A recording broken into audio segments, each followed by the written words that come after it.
opera en una determinada jurisdicción, pero tal vez, por ejemplo, al comercializar sus productos en otra jurisdicción, se ve de alguna manera también afectado por regulaciones en esa otra jurisdicción, que pueden ser nacionales, provinciales, estatales, municipales, etcétera, ¿no? Entonces, hablar de alcance, y lo repetimos varias veces, no de manera caprichosa, sino porque en efecto ese será el punto de partida adecuado, ¿sí? Hablar de alcance es muy importante a la hora de definir nuestro sistema de gestión de cumplimiento, ¿sí? No podemos dejar de lado, por ejemplo, regulaciones que afecten a nuestros productos específicamente, no podemos dejar de lado regulaciones que afecten al vínculo con nuestros clientes, proveedores o nuestros socios de negocios, como menciona la norma, ¿sí? Entonces, porque vemos que es tan importante finalmente este aspecto, también los invitamos de alguna manera a colaborar a través de un Menti, ¿sí? Y le pido a Belén en todo caso que le dé ahora sí el control a Carlos, porque en este Menti lo que vamos a hacer es consultarles a ustedes cuáles son los aspectos de compliance que consideran que no debería dejar afuera la organización en la que ustedes operan, ¿no? Por supuesto puede ser diferente la opinión porque no todos trabajan en la misma organización, pero justamente a eso los invitamos. Excelente, Amadeo. Y aquí somos más de 300 personas en este momento. La verdad que es un lujo y gente de toda la región. Así que es un honor y un placer. Y lo que les vamos a pedir es que vayan escaneando este QR, automáticamente les va a salir un link para que puedan llegar a la presentación. Van a ver, por ejemplo, un corazoncito aquí, le van a hacer clic para indicarnos que están ahí, para decirnos también que la están pasando bien. Es una charla breve, esta va a terminar en total, vamos a estar 1 hora y cuarto, pero 1 hora y 15, pero vamos a aprovechar el tiempo y nos gustaría tener 100 personas adentro para empezar este ejercicio. Vamos 17, 20, a ver si nos vamos sumando rápido. Igual, cuando seamos 50 vamos a arrancar por una cuestión de tiempo, pero me gustaría que se sumen, ¿sí? Porque vamos a hacer algo muy importante y yo creo que luego va a ser interesante ver cómo la gente interactúa con esto en redes sociales. ¿Por qué digo esto? Porque es muy compleja la determinación del alcance y es una decisión muy, muy, muy importante qué elementos le vamos a poner adentro, ¿sí? Hay varias perspectivas de alcance y eso es lo que vamos a ver ahora. A ver, arranquemos. Vamos a hacer un primer grupo de 6 temas, no se apuren, ahora les digo lo que tenemos que hacer, y ustedes van a indicar la importancia del 1 al 5, 5 es la máxima importancia, de qué elementos de estos que están aquí, hay otros que después vamos a ver, pero qué elementos de estos que mostramos aquí para ustedes son relevantes en un sistema de gestión de compliance. Pueden votar uno más, ¿sí? Del 1 al 5, o todos. Lo que vamos a ver en vivo aquí es el promedio de la importancia que quienes están aquí van dando. Hasta ahora 7, 8 personas, 10 personas están opinando. Y vamos viendo cómo, en este caso, ¿sí? Ciberseguridad, soborno, lavado de activos y financiamiento del terrorismo, privacidad de datos también. Últimamente, hace unos años no era tan relevante la privacidad de datos, ¿sí? Va ganando la ciberseguridad, que siempre estuvo, ahora soborno, bueno, se están peleando ahí. Medio ambiente ya empezó a cobrar importancia, son todos aspectos importantes. Amadeo, todos estos elementos podrían estar dentro de un sistema de gestión antisoborno, perdón, un sistema de gestión de compliance basado en 37.301. Por supuesto que sí, y como vos mencionabas en uno de los factores de éxito o a tener en cuenta a la hora de definir el sistema, tendré que definir como organización yo mismo qué es lo que deseo poner ahí dentro, ¿no? Y como decía hace un ratito, para una organización va a ser más relevante el tema de soborno, por ejemplo, de ciberseguridad, como lo estamos viendo en pantalla, y tal vez para otra sea, supongamos, una empresa que opera en el mercado financiero, tal vez el tema de lavado de activos es mucho más relevante que otro, ¿no? Que una, por ejemplo, en una empresa de manufactura puede ser salud y seguridad del trabajo o el cuidado del medio ambiente, ¿sí? Entonces, todos pueden estar ahí dentro. Tengo que ser astuto de alguna manera y estar bien asesorado de qué es lo que tengo que incorporar en ese sistema de gestión de cumplimiento, sobre todo para no, como dice el dicho, no querer abarcar mucho y apretar poco, ¿no? Bien, 70 votantes acá que nos van marcando. Estamos por la mitad de los temas que queríamos consultarle. Teníamos 12 temas, pero en los 6 primeros vemos, bueno, esta tendencia, ¿no? Así que es muy interesante esto. Amadeo, si al iniciar una auditoría respecto de, en tu rol de ente certificador, ¿no? Y en una organización ponen todos estos temas juntos. Una organización que va a certificar en su primer año. ¿Cómo lo ves? ¿Cómo recomendarías esto? ¿Que se implemente de mayor a menor o como un Big Bang todos los temas juntos? Como vengo diciendo hasta acá, depende de cada organización definirlo. Y mi recomendación, como dije, menos es más. Yo iría por menos, ¿sí? Elegiría tal vez de estos 6 tópicos 3, por decir un número, y arrancaría por eso. No obstante, puede haber empresas, por ejemplo, que ya estén certificadas, por mencionar, en ISO 45001 de salud y seguridad en el trabajo, en 14001 de medio ambiente, en 37001, si fuera el caso, de soborno, ¿sí? Podrían tener algunas cuestiones también de seguridad de la información con la ISO 27001, y si asumiéramos que ya tienen esas 4 normas certificadas, y he conocido casos de empresas que sí las tienen, no sería muy difícil decir, bueno, ahora meto la ISO 37301 y le agrego 2 aspectos más a todo esto que de alguna manera ya tenía bajo control. Excelente. ¿Sí? Excelente.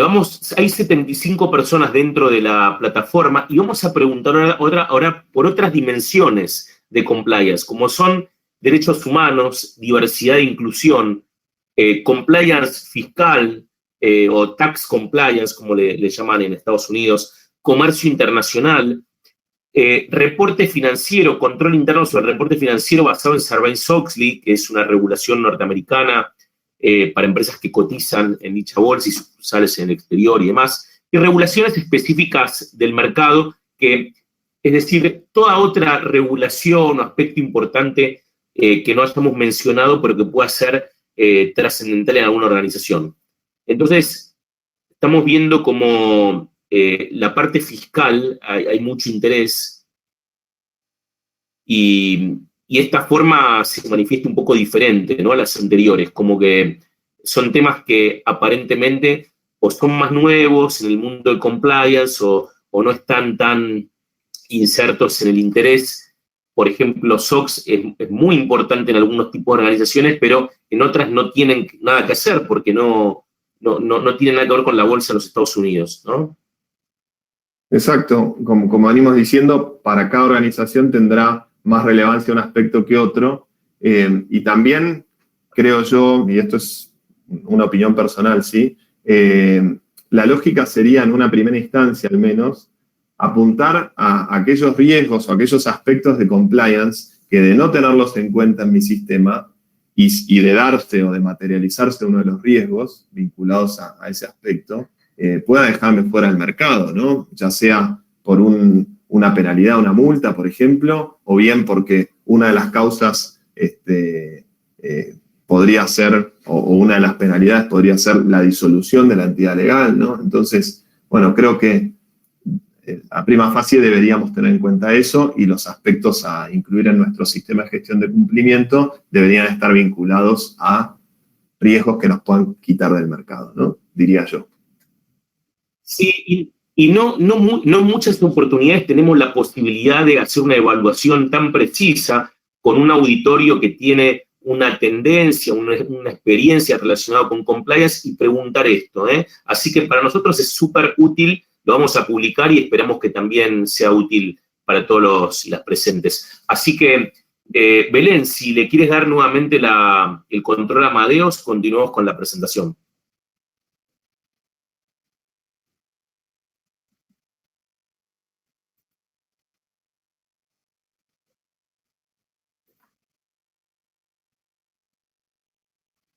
¿Me escuchan? Sí, Carlos, te escucho bien. Ahí ya tengo el control. Voy a poner nuevamente en modo presentación. Decime, por favor, si ahí lo ves. Se ve perfecto. Muy bien, entonces seguimos adelante y te doy la palabra a vos para que nos cuentes este cuarto factor o aspecto a tener en cuenta.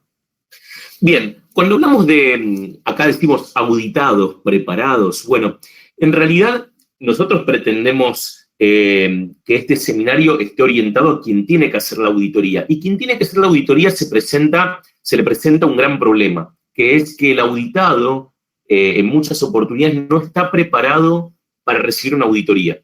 La norma es muy poco expresiva respecto a la función de auditoría interna. Sepamos que lo que destaca en 2 o 3 renglones es que las auditorías, ya sean internas, pertenecientes a la organización, o externas, como dijo Chilbert, ¿no?, que es realizada a través de recursos contratados de una firma experta que realiza esta labor, deberían estar libres de conflictos de intereses y ser independientes para cumplir con este rol tan importante.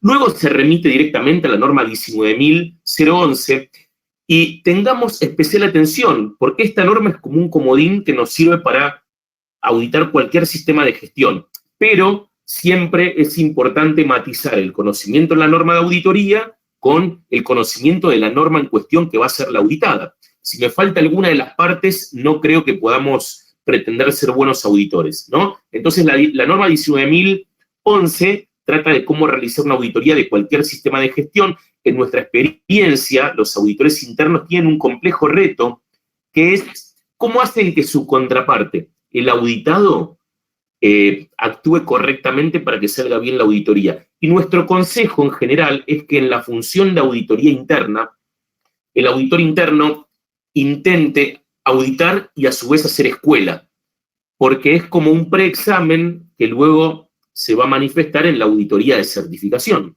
Entonces, supongamos que que somos auditores, ¿sí? El auditado tiene que responder a todos los interrogantes que le hacemos. Y para eso, una recomendación es prepararlos para que se imaginen todo lo posible que se les puede preguntar. También es importante que el auditado, que es referente de su proceso, su actividad, venga preparado con un conocimiento de la norma, lo máximo posible. Hay quienes van a tener la vocación de leer la norma entera, de preguntar, de entender, y hay otras personas que van a leer las partes más pertinentes que hacen a su función. De una u otra forma tienen que conocer la norma. También tener a mano las evidencias que se le van a requerir. En general, hoy en día, la mayoría son electrónicas. Se va a venir con su notebook, con su computadora, o nos va a recibir en su escritorio con la computadora, y va a estar preparada para responder a todo lo que se le podría pedir.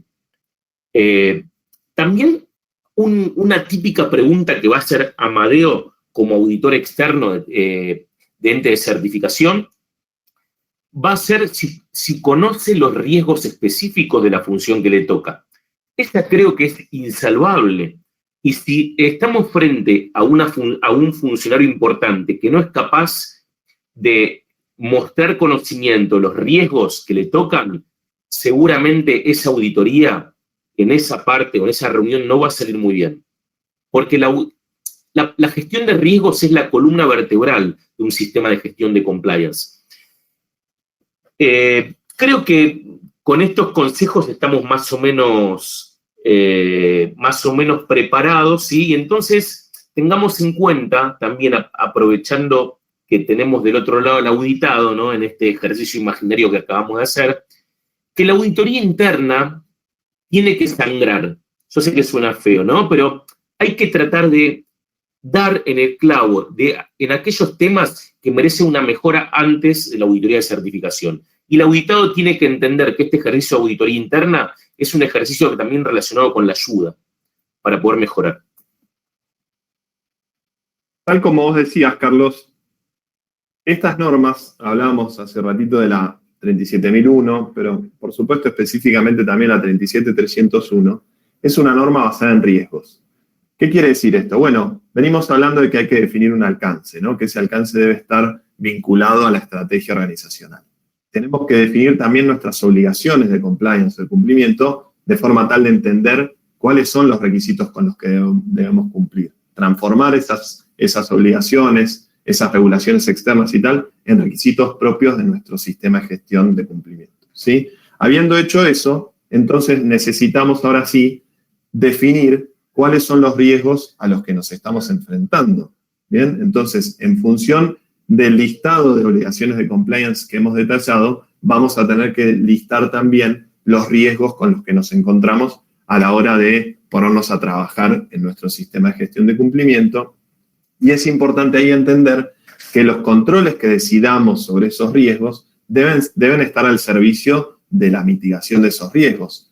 Hemos encontrado en nuestra experiencia, ¿sí?, tanto Carlos del lado de la consultoría como en mi caso desde el lado de la auditoría externa, que a veces sucede que el status quo es, bueno, estos son los controles que tengo para este sistema, para este proceso financiero, por ejemplo, tal persona y tal otra deben controlar esto y lo otro. Y entonces, muchas veces no se critica constructivamente en el proceso de implementación si ese control es adecuado o no para mitigar un determinado riesgo, sino que más bien se dice, este control ya existía y entonces hagamos que esté vinculado a este riesgo. Y no necesariamente ese control mitiga de manera directa o de manera completa el riesgo que estamos analizando, ¿sí? Entonces, de alguna forma, la recomendación acá es, hagamos como si fuera borrón y cuenta nueva, pongámonos en un caso teórico y hipotético de cuál sería la mejor práctica para mitigar este riesgo y luego sí analicemos qué controles tenemos actualmente.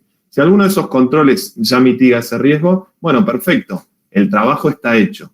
¿Bien? Ahora, si vemos que alguno de esos controles no mitigan el riesgo de manera directa, ¿sí?, no tratemos de torcerlo para que parezca que sí cumple. En todo caso, mejorémoslo el control, ¿sí? Agreguémosle controles adicionales y tal, de manera tal de que bajemos nuestra exposición al riesgo y posterior a los controles estemos en un nivel de riesgo residual tolerable, ¿sí?, donde podamos estar a gusto en nuestra operación. ¿Bien? Sí, y en esto que decía Amadeo hace un ratito, que menos es más o arrancar de menor a mayor, porque no solamente estamos considerando un sistema de gestión que tiene cierta complejidad, sino que cada bloque de conocimiento, como esos que votaron recién en el Menti, le agrega complejidad a toda la implementación. Si lo tenemos en un formato sistema de gestión ya certificado, bueno, eso nos ayuda mucho, pero hay muchos temas que ni siquiera cuentan con una norma ISO detrás. Entonces, reitero, elegir muchos de esos temas a la vez implica un esfuerzo muy grande, por eso de menor a mayor. Y cuando hablamos ahora, en esta diapositiva que acaba de poner Amadeo, de responsabilidades difusas, acá tenemos que tener en cuenta que al auditar, ¿sí?, si hablamos de una implementación de ISO 37301, vamos a tener, como dijimos, estos grandes bloques o dimensiones de compliance. Por ejemplo, aquí dice antisoborno, lavado y financiamiento del terrorismo, privacidad de datos, etcétera, ¿no? Cada uno de esos son especialidades importantes. Había alguien que comentó por ahí que muchos ya tienen certificaciones propias, lo que acabamos de decir, eso es interesante, gran aporte. Y entonces, es importante acá ver que pueda haber como una matriz de esto que dijo Gilbert, de líneas de defensa, ¿no? Porque tenemos alguien, por ejemplo, que estamos auditando que puede ser, no sé, estamos viendo tratamiento de efluentes, tema de medio ambiente, y ¿a quién tenemos que entrevistar para entender todo eso? Hay una persona que se ocupa de la parte operativa de ese proceso, que está en la primera línea de defensa, ¿sí? Y hay una persona también que está en la segunda línea de defensa, que es un asesor en compliance específico de medio ambiente, que puede ser contratado externamente o perteneciente a la misma organización. Bueno, en la planificación de la auditoría tal vez tenga que invitar a uno, a otro, a ambos, juntos o por separado, ¿sí? Pero de acuerdo a las particularidades de esa organización, tengo que tener en cuenta todo eso, ¿sí? Por ejemplo, si tuviéramos, no sé, lavado de dinero, lavado de activos y financiamiento del terrorismo, seguramente hasta un responsable, o si es una entidad financiera grande, un equipo que lleva adelante la gestión del riesgo de este importante tema, ¿no? Lavado de activos. Como dijo Amadeo, muy importante en bancos.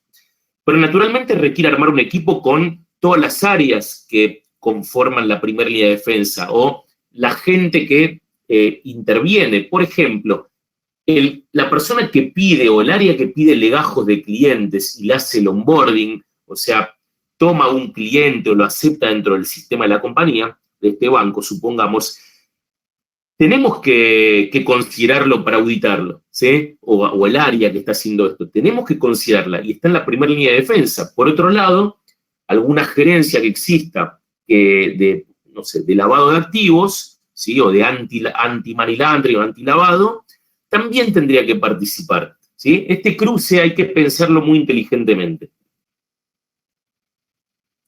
Muy bien, y como estamos hablando, de alguna manera, presentando un curso de auditoría, también cabe destacar que en ese curso que nos mencionaba Belén y Gilbert, vamos a estar viendo, por supuesto, qué herramientas nos presenta la 19011, la ISO 19011 de auditorías de sistemas de gestión, y tal como decía Carlos, tendremos algunas herramientas genéricas de auditoría de sistemas, pero por supuesto tendremos que tener competencias específicas de sistemas de gestión de compliance o de compliance en general, ¿sí? Entonces, uno de los aspectos con los que nos vamos a topar en nuestro ejercicio de auditoría como auditores va a ser, bueno, ¿a qué le doy más importancia? ¿A qué le doy más relevancia en el proceso de auditoría? ¿Uso mi checklist a rajatabla, no me muevo de ahí, soy inflexible? ¿O apunto también a seguir de alguna manera esas pistas de auditoría que me van dando los propios auditados, que me va dando la realidad de la auditoría en función también a mi experiencia y criterio profesional, ¿sí? Entonces, lo cierto es que, ya lo vamos a ver en el curso, vamos a aprender a construir un checklist, cuáles son los aspectos o los requisitos que tenemos que tener en cuenta en cada uno de los apartados de la norma que nos va a tocar auditar, ¿bien? Y eso nos va a servir de alguna manera como hoja de ruta para conducir la auditoría, ¿bien? Sin embargo, es importante también obedecer ese olfato que tenemos como auditores para guiar nuestro desempeño en la auditoría y poder también conseguir más profundidad en algunos aspectos que no nos cuadren o no nos pueda el auditado mostrar evidencia clara de cumplimiento. ¿Bien? Entonces ahí tal vez tendremos que conseguir más profundidad para concluir finalmente si es con más evidencias objetivas, si es un cumplimiento y entonces está bien y damos vuelta a la página y seguimos con nuestro checklist y nuestro plan de auditoría, ¿bien? O tenemos que seguir buscando profundidad para concluir que, bueno, al final es un desvío, no se está cumpliendo con un determinado requisito y entonces nos va a tocar como auditores registrar ahí una no conformidad. En definitiva, lo que tenemos que hacer es conseguir ese equilibrio adecuado entre lo que tengo escrito en mi checklist y lo que me va mostrando la realidad de auditoría en función también a mi experiencia como experto en esta materia de compliance, ¿sí? A veces también lo que sucede, y tenemos que tener cuidado al respecto, es que empezamos a pedir cosas como expertos en una determinada materia, como si eso fuese un requisito obligatorio, y cuando el auditado nos dice, bueno, no, eso no lo tengo, y nos toca ir a registrar una no conformidad, esa no conformidad deberíamos asociarla a un apartado de la norma, ¿bien? Y después tal vez nos damos cuenta que no existe tal apartado, es decir, no hay un requisito de la norma que se esté incumpliendo, más bien, desde el punto de vista del criterio del auditor, lo que se debería estar haciendo no se hace, pero tampoco la norma lo impone como un requisito obligatorio, entonces podríamos entender que es, por ejemplo, una buena práctica en el mundo de compliance. Bueno, tenemos que tener cuidado de no caer ahí tampoco como auditores, ¿no? De no decir, no, esto es obligatorio porque yo creo que en el universo de compliance es una buena práctica, pero si estamos auditando 37301, lo cierto es que no. Bien, tenemos que tener en cuenta que nuestro cristal a través del cual vamos a mirar a la organización que estamos auditando es la norma 37301, y si hay un buen aspecto de compliance o una buena práctica de compliance que pudiéramos sugerir, bueno, lo podríamos agregar como una observación o una oportunidad de mejora, de manera tal de construir un mejor sistema o colaborar al crecimiento de ese sistema. Excelente, y acordémonos que respecto a lo que decía Amadeo, auditamos respecto de 3 temas. Por supuesto, la norma misma, ¿sí? Pero también la legislación aplicable a cada bloque de conocimiento de compliance que agreguemos en el alcance y al propio sistema de gestión y documentación que le agreguemos, ¿sí? Son 3 elementos que van a formar parte de contra qué va a comparar el auditor. Y cuando hablamos de cómo ordenar la auditoría, que es otro punto que merece algunas recomendaciones, siempre sugerimos seguir un orden lógico que es el que tiene la norma, que está basada en esto de la estructura de alto nivel en planificar, hacer, verificar, actuar, y tiene apartados que van en orden con todo eso. Sin embargo, nosotros tenemos que cruzar todo lo que hay en la norma con áreas y procesos en la organización y ver cómo le damos un orden lógico a una cantidad de entrevistas, ya sea en la fase 1, que es mucho más teórica, o en la fase 2, que es mucho más de ir a ver, digamos, los papeles y las actividades, ¿no? Entonces, ¿cómo le damos orden? Bueno, primero nos basamos en un orden lógico que nos puede dar la norma, pero también tengamos en cuenta que hay actividades que merecen ser vistas antes. Por ejemplo, a mí me gusta en particular, y sé que a Amadeo también, arrancar por la alta dirección, ¿sí? Por la alta gerencia, por la dirección y la alta gerencia. ¿Por qué? Y bueno, porque nos marca un poco el clima ético de la organización, este tono que baja de arriba hacia abajo, el apoyo de la organización para hacer lo correcto. Esa conversación primaria con este tipo de personas nos va a dar mucho, ¿sí? También tenemos que distinguir si hay responsables, como dijimos antes, que se cruzan o están en líneas de defensa diferentes, o personas que vamos a entrevistar más de una vez. Tal vez tengamos que aprovechar y ver dos temas que, aunque no sean exactamente lo mismo, podamos unirlos para hacer de esa entrevista una sola, un poco más larga. Bueno, son temas a considerar.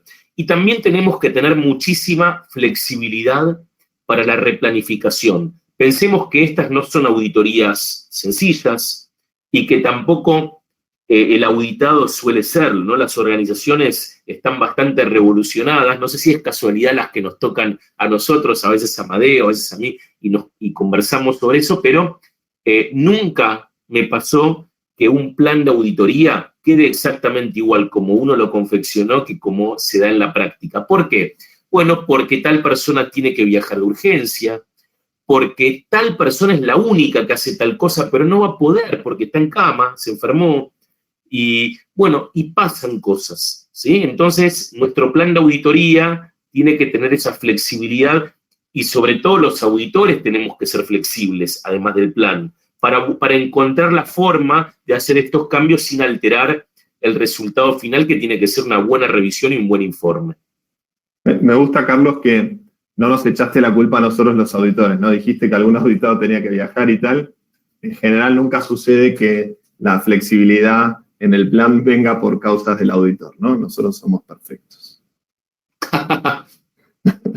Bueno, por supuesto que sí, también como auditores nos retrasamos, buscamos más profundidad en algún lado, y entonces ahí nos toca replanificar por responsabilidad propia, ¿no?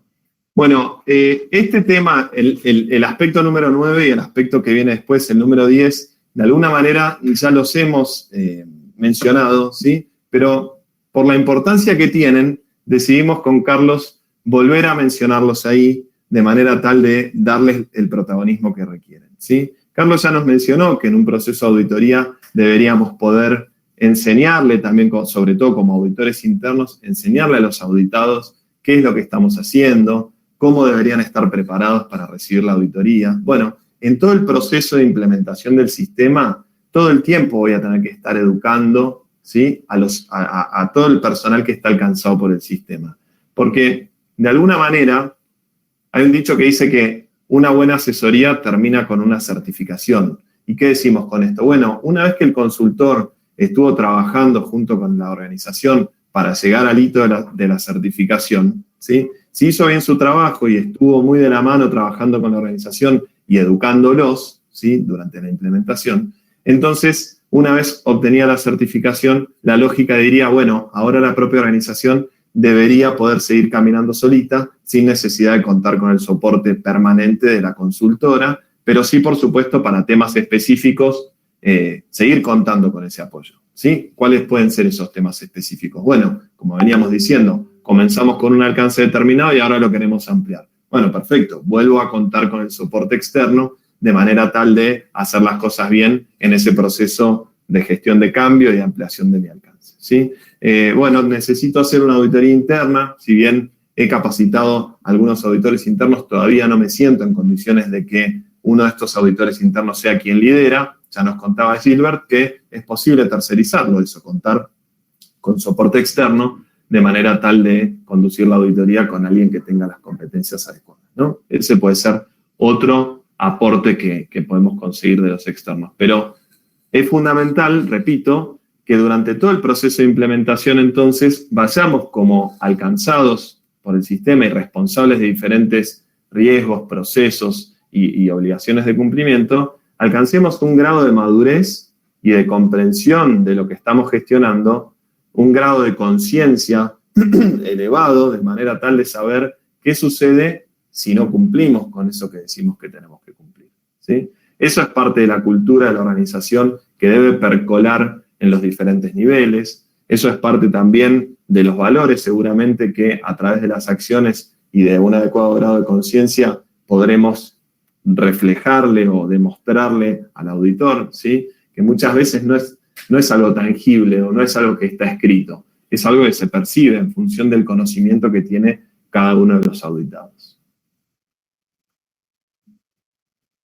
Excelente, Amadeo, y estamos cerrando, ¿no?, con el top 10 o los 10 principales consejos para la práctica de auditoría. En el curso, por supuesto, vamos a dar muchos más, pero fundamentalmente vamos a ver en la práctica, vamos a hacer ejercicios prácticos para realizar la auditoría. Y uno de los puntos que no podemos perder de vista, sobre todo cuando entrevistamos a la alta dirección, ¿sí?, pero también al resto del personal, es ver cuán fuerte es este tone from the top, este mensaje que se derrama de arriba hacia abajo, que marca un poco la cultura ética, la cultura de hacer lo correcto y de, bueno, cumplir con todo lo estipulado por una norma de estas características. Porque resulta notorio cuando existe el apoyo de lo más alto, el auditor, decimos que lo huele, se da cuenta en las conversaciones, ¿sí?, cuando existe este apoyo para hacer lo correcto, y resulta notorio cuando no existe este apoyo.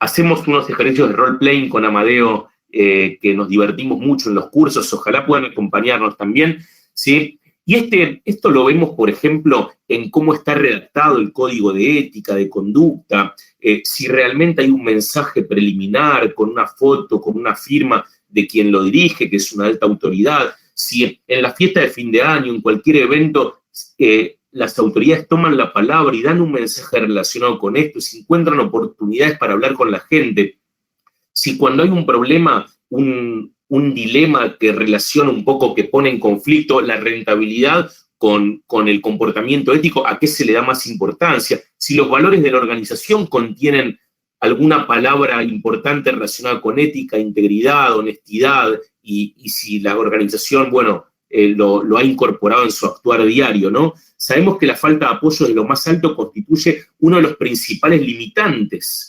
para implementar exitosamente un estándar tan importante como la ISO 37301.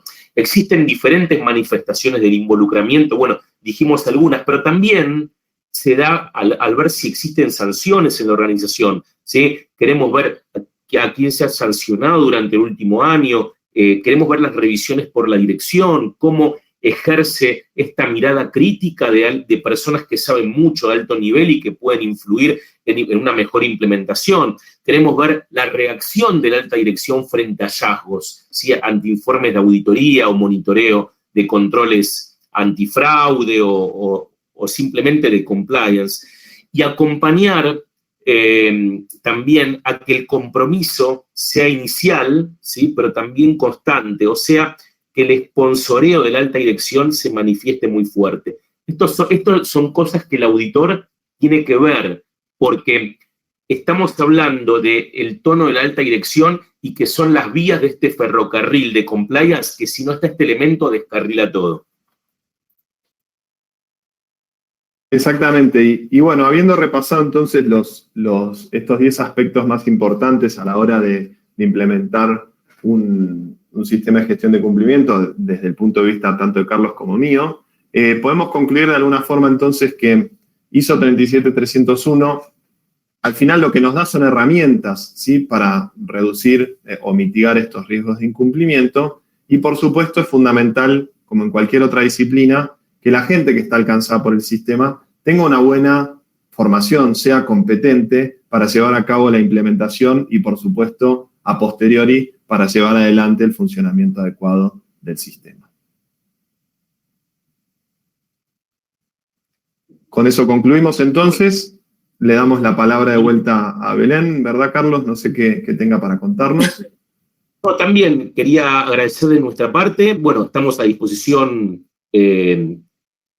para responder a cualquier... Entiendo que, Amadeo, estás yendo a otra reunión, pero para responder a cualquier tipo de pregunta, inquietud, en este momento, o escribiéndonos, como a Gilbert, ningún problema. Y bueno, Belén, ¿qué más nos tienes para contar respecto al curso?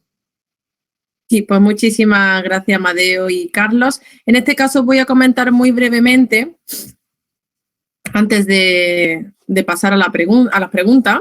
Mientras tanto, si queréis formulándolas, la tenéis ahí en la caja. Sí que me gustaría por aquí nombrar, ¿vale? El Club Alumni. Os recuerdo que el Club Alumni podéis volver a ver de nuevo la sesión del día de hoy y todas las que tenemos en la escuela durante todas estas semanas, tanto la webinar como la live training, que es exclusivamente para los alumnos de diplomado y para los del Club Alumni, ¿vale?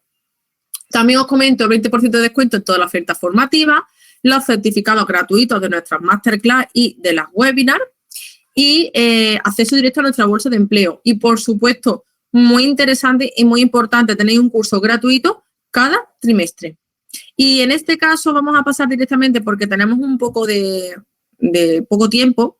Sí que me gustaría explicaros el tema del descuento. Tenéis un 50% de descuento para el curso de auditor interno ISO 37301, Sistemas de Gestión de Compliance. Os comento, es un solo pago. No hay que abonar nada más, no son cuotas, es directamente pago único y se quedan 94,50. He adjuntado el enlace en la caja del chat, pero igualmente podéis escribir más 34 689 8 con pagos y se menciona que alguien concilia a los bancos semanalmente. Quiero ver una conciliación bancaria y quiero ver quién la hizo, si está firmada, si es la persona adecuada respecto del organigrama. Voy a ver atributos de auditoría, a ver sobre esa evidencia. Perfecto. Pasamos a la penúltima pregunta. Si ya tiene implementado ISO 37001, al implementar ISO 37301, ¿declararía en este último sistema que ya tiene ISO 37001? ¿O cómo se coordinan los sistemas?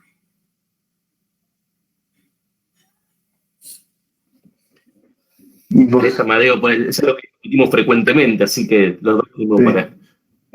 Bueno, por supuesto, decir que por tener ISO 37301 automáticamente tengo 37001 no está bien, por el principal hecho de que no me garantiza la 37301 de que dentro de mi sistema de gestión de cumplimiento obligatoriamente tengo aspectos de soborno considerados, ¿no? Ahora, podría, por supuesto, decir, dentro de mi alcance del Compliance Management System tengo temas o aspectos de soborno, ¿sí? O de lucha contra el soborno, o mitigación de riesgo de soborno. Entonces, si me tocara llamar a una auditoría y quisiera certificar las dos normas juntas, por supuesto que se puede hacer.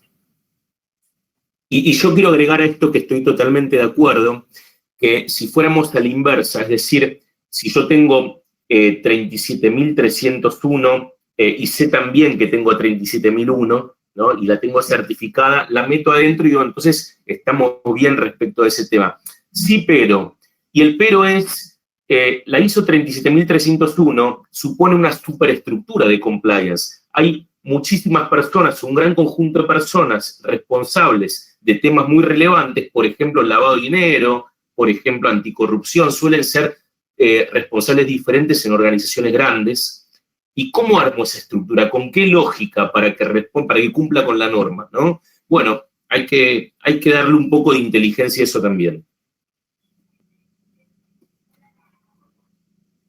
Perfecto. Y pasamos ya a la última pregunta. Si tenemos un sistema de gestión antisoborno, ¿en qué ayuda a establecer un sistema de compliance? Parecida, ¿no? A la anterior. Sí, es parecida. Sí. En todo caso, lo que podemos aprovechar es el hecho de que al existir un sistema previo, tenemos una estructura ya montada en cuanto a lo que es el análisis de contexto, lo que son los requisitos de las partes interesadas y todo el funcionamiento del sistema. Eso lo podemos utilizar como base y de allí en adelante montar los elementos de compliance que se estarán definiendo desde el alcance y el establecimiento de los controles específicos para ese alcance. Genial. Pues nada, en este caso, muchísimas gracias a los tres. Si queréis decir algo antes de finalizar. En mi caso, Carlos. simplemente agradecer a la Escuela Europea de Excelencia y a ustedes, Belén, Amadeo y Gilbert, por la amabilidad y por compartir este panel. Así que, y por supuesto, a todas las personas interesadas que han estado, en un momento más de 300 personas, un honor y un placer. Amadeo. Sí, agradecer también, adhiero a las palabras de Carlos y esperemos verlos a varios de ustedes en el curso auditor de ISO 37301, donde vamos a estar, por supuesto, tocando todos estos temas con mayor profundidad. Gilbert. Sí, invitarlos a que tomen la oferta del día de hoy. La verdad es que es una oferta inigualable. La experiencia de interactuar en vivo durante el curso y de poder acceder a lo que es el Club Alumni durante 6 meses, la verdad, por el precio que estamos ofreciendo, es una oportunidad única. Aprovechenla, espero verlos en ese curso, en esa experiencia, y con mucho gusto lo estaremos atendiendo de la Escuela Europea de Excelencia. Pues muchísimas gracias. Y quiero insistir de nuevo que igualmente las clases son en vivo, luego se quedarán grabadas para que las podáis volver a ver de nuevo. Y por supuesto que aunque ahora mismo el curso no haya comenzado, tenéis un ebook para poder leerlo y poder también afianzar un poco más la norma, ¿vale? Es un previo al curso que solamente siendo acogidos por esta oferta lo vais a tener, ¿vale? Porque luego ese ebook ya no estará. Así que muchísimas gracias a todos y nos vemos la próxima semana quien desee estar con nosotros aquí en la Escuela Europea de Excelencia. Así que un saludo a todos y nos vemos. Un saludo. Muchas gracias. Adiós. Chao, gracias. Yo